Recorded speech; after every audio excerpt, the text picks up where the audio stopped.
es el tema de las justificaciones. O sea que una vez hemos superado el punto y decimos, vale, pues tiene que haber un sentido, tiene que haber algo, o sea que no puede ser que estemos viviendo ahí en un universo sin sentido y que las cosas sucedan todas por casualidad, entonces viene la parte de justificaciones. Las justificaciones es como una esclavitud, o sea que, y nos deja como el pobre este de imagen, nos deja allí en los huesos.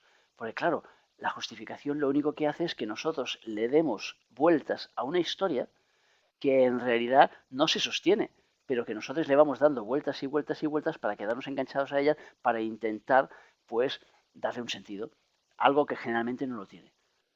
O sea que es aquello de aquel amigo que quería dar una vuelta en el coche nuevo que tenía otro y tal, y entonces le dice, mira, ¿sabes qué? He oído que en tu coche hay un pequeño ruido que podría ser el carburador, que en el momento que traspasa la gasolina, yo creo que entonces quizás tenga unos gránulos, y claro, el otro pobre se mosqueó y dice, oye, ¿por qué no subes y damos una vuelta y así lo escuchas bien? Dice, vale, vale.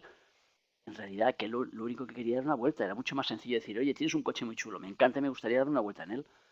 En lugar de justificar la historia, estarle dando vueltas y vueltas y vueltas a algo que no tiene sentido. Entonces, nos pasamos la mitad o las tres cuartas de partes de nuestra vida justificando un acto. Es decir, por ejemplo, yo le doy la bronca, o sea, le riño a mis hijos porque han hecho algo que no me ha gustado. Y entonces, claro, ¿qué sucede? Que, por ejemplo, los castigo. Pongamos que les pongo un castigo. Claro, ¿el castigo qué es? Es que simplemente yo quería imponer mi voluntad y no he encontrado la forma en que el otro me haga caso. Entonces, como no he encontrado la forma y yo estoy por encima suyo, jerárquicamente, entre comillas, durante un tiempo por lo menos, porque me toca decidir por él, pues entonces decido que le voy a castigar porque no ha hecho aquello que yo quería que hiciera. Hasta aquí bien, eso es humano. O sea que nosotros reaccionamos así. Lo que ya no está bien es cuando justificamos aquello. Entonces, os voy a dar un ejemplo que me sucedió en una conferencia en la Universidad Complutense de aquí de Madrid de periodismo, que entonces me pregunta un señor, dice, oiga, está muy bien, estábamos hablando de todos esos temas, y me dice, eso que dice usted está muy bien. Dice, pero ahora le quiero hacer una pregunta. Imagínese que en su casa, dice, entra un ladrón. Si fuera en la mía, entra un ladrón en mi casa, dice, si yo tengo una pistola a mano, le pego 2 tiros y lo mato. ¿Usted qué haría? Entonces digo, bueno, vamos a ver, si entra un ladrón en mi casa y pone a mi familia en peligro y en ese momento pues yo tengo a lo mejor un palo a mano, un cuchillo, lo que sea, quizás yo reaccione con usted. Podría ser que yo para salvar a mi familia, evidentemente, pues aquella persona, por desgracia, la llegara a matar. Lo que se va a diferenciar entre usted y yo es que usted va a pasar el resto de su vida jactándose de que mató a un ladrón, como si aquello fuera algo que se puede justificar. Y por lo tanto lo justificará desde todos los puntos de vista posibles delante de toda su gente. En cambio yo, a partir del mismo día en que esto suceda, me pasaré el resto de mi vida pidiendo perdón al alma que acabo de quitar del mundo. Por mucho que aquella alma estuviera dentro de un cuerpo que se comportara bien o mal, que fuera considerado, entre comillas, como bueno o como malo, que fuera a atacarme, es igual. Sigue siendo un alma a la cual yo le he hecho daño. Yo le he parado su proceso evolutivo. Por lo tanto, para mí, aquello no tiene justificación. O sea que el hecho en sí es que yo he reaccionado como usted, pero la cuestión es que después yo no me mantengo en el tiempo justificando aquel error. Y esa es la base de la historia. O sea que la base es que cortemos de raíz las justificaciones, que nos demos cuenta cuando hemos actuado movido por las emociones y simplemente ha sido una actuación visceral. O sea que se cruza uno en el coche, se baja al otro, le da un puñetazo y después se va a pasar todo el rato explicando a los amigos que él tenía razón. No, señor, no tenías razón desde el momento que tú le has pegado y le has hecho daño a otra persona. No tenías razón. Simplemente has actuado de forma instintiva y tus instintos te han llevado a eso y no has podido controlarte. Eso no significa que aquello sea justificable. No lo es. De la misma manera que las guerras nunca son justificables.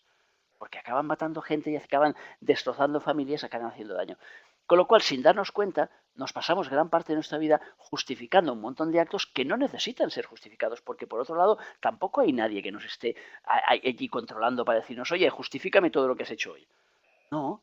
Por lo tanto, es llegar al final del día y decir, a ver, pues he hecho daño a este, o he hecho esto, o le he dicho esto mal al otro, o me he peleado con mi hijo, o con mi mujer, o con mi madre. Bueno, pues tengo que intentar de corazón a corazón pedirle perdón, pero no justificar. Desde el momento que entro en justificaciones, lo único que hago es atascarme. Es atascar mi historia, porque la justificación misma no me permite analizar la cosa, no me permite comprender lo que hay detrás. tanto, es muy importante que nosotros nos saltemos esa etapa de justificaciones y nos demos cuenta que si bien hay que aceptar que somos humanos y que por lo tanto como humanos nos vamos a estar equivocando constantemente, una cosa es que nos equivoquemos y la otra cosa es que justifiquemos nuestro error, que justifiquemos nuestra equivocación. Eso no debemos hacerlo porque nos frena. No es por una cuestión ética o moral, no, es por una cuestión de lógica, de coherencia, porque frena nuestro avance, porque la justificación no nos permite ir más allá y comprender aquello que vivimos. Por lo tanto, cada vez que justificamos algo, lo que estamos haciendo es parar nuestro proceso de comprensión y de aprendizaje. Entonces, lo que nos toca es romper esa justificación lo antes posible, lo más rápido posible. En cuanto se ha pasado la emoción del momento, entonces digo, a ver, ¿qué he hecho? Este acto ¿a qué ha llevado? ¿A hacer daño a alguien? ¿Yo quería hacerle daño a esa persona? No, por lo tanto no justifico el acto. Entonces, es que ha sucedido esto y esto. Sí, han sucedido una serie de cosas que a mí me han movido, me han puesto en marcha, que me han hecho reaccionar, ¿de acuerdo? Eso significa que soy humano. La próxima vez intentaré no reaccionar de esa manera, intentaré hacer las cosas de otra manera, intentaré no castigar a mi hijo la próxima vez. Pero lo que no puedo hacer es justificar el castigo. No, es que se lo merece. Entonces empezamos a decir, no, es que además va bien para su crecimiento y para su aprendizaje, porque a mí mi padre me pegaba unas palizas de muerte, no digo el mío, pero sí que lo he oído muchas veces en gente, porque así, pues yo iba más recto por la vida y aprendía más. No, la verdad es que la historia no va así. Por eso, a la medida que vamos evolucionando, todas esas cosas las vamos superando. O sea que el castigo no es nunca una fuente de aprendizaje, no lo es nunca. Ahora, sí hace que nos acostumbremos. Y entonces, claro, sucede como el otro día que veía un amaestrador de perros y tal nuevo que hay aquí que sale en la tele aquí en España, que quiere imitar a un americano muy bueno, que hay ahí en Norteamérica, y claro, el hombre cogía y estaba ahí, había un perro que quería comerse todo lo que había en la mesa. Y entonces aquel le colocaba, ¡bum!, le daba un cachete ahí en el cuello cada vez que se acercaba. Claro, al que le dio el tercero o cuarto cachete ya no se acercó. Y él decía, ¿lo ves? ¿Lo ves cómo ha aprendido? Y claro, nos reíamos mi hija y yo que estábamos mirándolo y de joder, se ha aprendido. Entonces yo le daba golpes ahí a mi hija en el cuello y le decía, ¿lo has aprendido? Y decía, quita, quita. Y ella intentaba darme los golpes a mí para decirme, ¿has aprendido? Entonces, de esta forma intentábamos colocarnos el aprendizaje mutuo. Lo único que podíamos comprender de esa secuencia es que el perro no era idiota.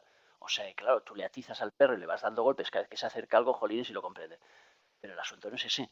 O sea, que el asunto es que tienes que cambiar tu actitud para que el pobre animal también cambie la suya y cambiar tus hábitos. Pero no es darle cachetes porque cada vez que le des un golpe a ver si lo entiende. Pues nos han fastidiado. Claro, como nosotros. O sea, que si alguien empieza a darnos una bofetada cada vez que nosotros vamos por el carril derecho, acabemos yendo por el izquierdo, seguro. O eso acabamos comprando un arsenal de pistolas como el Flick Schwarzenegger o el Stallone o toda esta gente y nos liaremos a tiros por el mundo. Entonces, claro, no, la historia no va así. Entonces, claro, no es justificable el acto, las equivocaciones no son nunca justificables. Y para poder analizar las anécdotas que suceden en nuestra vida, tenemos que saltarnos esa etapa de justificación, porque si no, no hay nada que analizar.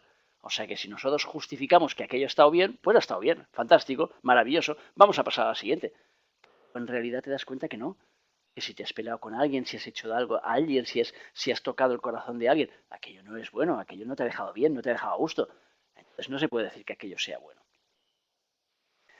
Entonces, para analizar las anécdotas, cuando nosotros superamos ya la fase de casualidad, buena suerte, mala suerte, superamos también las justificaciones, entonces empezamos a recibir lo que yo llamo ayudas exteriores. Es decir, de alguna forma, pues empezamos a recibir intuiciones. O sea que nos empieza a llegar información. Porque claro, la gente se dice, hombre, es que eso es muy difícil. Digo, claro, muy difícil. A ver, es como todo.